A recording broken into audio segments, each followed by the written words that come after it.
Il y a des entreprises qui viennent résoudre des situations qui n'arrivent pas souvent, mais qui, quand elles arrivent, sont particulièrement irritantes. C'est le cas de l'entreprise de l'invité que l'on va recevoir tout de suite. On va parler assurance et voiture. Regardez. Je suis avec Mathieu Millet, bonjour. Bonjour. Vous êtes le président d'Evalucar. Alors vous avez choisi de vous attaquer à un moment très particulier, celui où, après un accident, on décide, et justement tout est dans le on peut-être, que la voiture n'est pas réparable, moment qui est très compliqué à gérer pour tout le monde, que ce soit pour l'assuré ou pour l'assureur.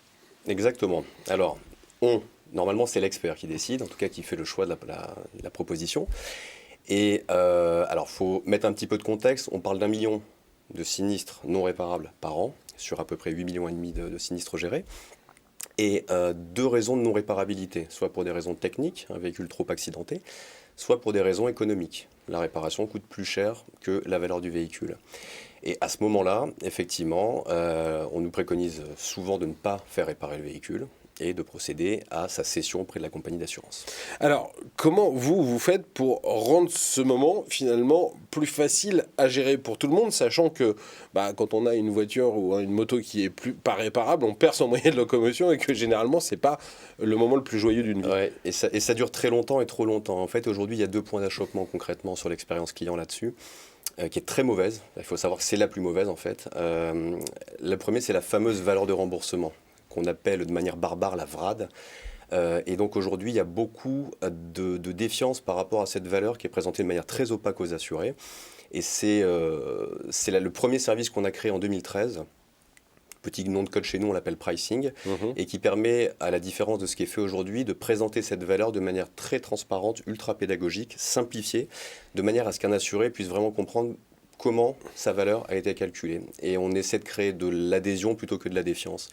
Et le deuxième point d'achoppement dans cette expérience client, c'est le délai. Il faut savoir aujourd'hui qu'à partir du moment où vous avez accepté la valeur de remboursement, c'est une moyenne nationale, il y a à peu près 15 jours de délai administratif pour simplement imprimer des documents, les remplir, les comprendre, les envoyer, les scanner. Et ce qu'on a tout simplement fait cette année, c'est qu'on a sorti une solution qui s'appelle eSign chez nous, qui permet de digitaliser ce parcours-là et de remplacer ça par quelques clics. Et donc d'avoir finalement le virement beaucoup plus rapidement pour pouvoir continuer, pour pouvoir éventuellement procéder à l'achat d'un autre véhicule. C'est exactement ça. On est là pour disrupter ce délai qui est vraiment beaucoup trop long aujourd'hui. Comme vous allez chercher le caillou dans la chaussure des assureurs, Est-ce qu'ils vous ont bien accueilli ?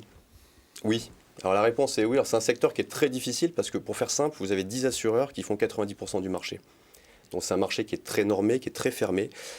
J'ai la chance de travailler là-dedans depuis 15 ans, donc j'ai quelques accès. Et aujourd'hui, on a une écoute qui est assez bonne, voire excellente. Et ça fait partie de l'actualité, c'est qu'on lance un pilote, on a lancé un pilote, d'ailleurs c'est fait, jusqu'à la fin de l'année avec un assureur du top 10. Et on a 2 autres pilotes en préparation. Et ce pilote, il consiste justement, il est sur tout ce qu'on vient de se raconter ou il est sur autre chose ? La première partie qu'on commercialise depuis 2013 pour établir des valeurs de marché, ça on le fait, on en fait des dizaines de milliers chaque année, donc ça c'est quelque chose qui est déjà effectif. Et là c'est sur eSign. eSign qui est vraiment ce en quoi on mise le plus, pardon. Effectivement, c'est ce qu'on va lancer sur les différents pilotes, ce qu'on a lancé sur les différents pilotes. Vous restez uniquement en France ou vous avez la volonté d'aller voir des assureurs ailleurs ? La difficulté, c'est qu'on est sur des marchés extrêmement réglementés. Et ça fait partie des barrières à l'entrée, notamment. Et on a des grandes familles de lois qui se ressemblent, mais malgré tout, c'est un marché qui est très spécifique. Et la France est un bon élève. C'est-à-dire ça marche plutôt bien en France. Il faut savoir se féliciter quand ça marche, parce que tout le monde ne le fait pas. Donc globalement, je pense qu'on pourra envisager ça, mais il y a déjà un gros marché français à conquérir, à bien amadouer, puis on verra ailleurs après. Eh ben, tout le mal qu'on vous souhaite, c'est d'y parvenir. Merci beaucoup Mathieu Millet d'être venu aujourd'hui dans l'émission. À très bientôt sur Demain TV. Restez avec nous sur Demain Entreprendre. Tout de suite, on vous raconte une nouvelle histoire d'entreprise.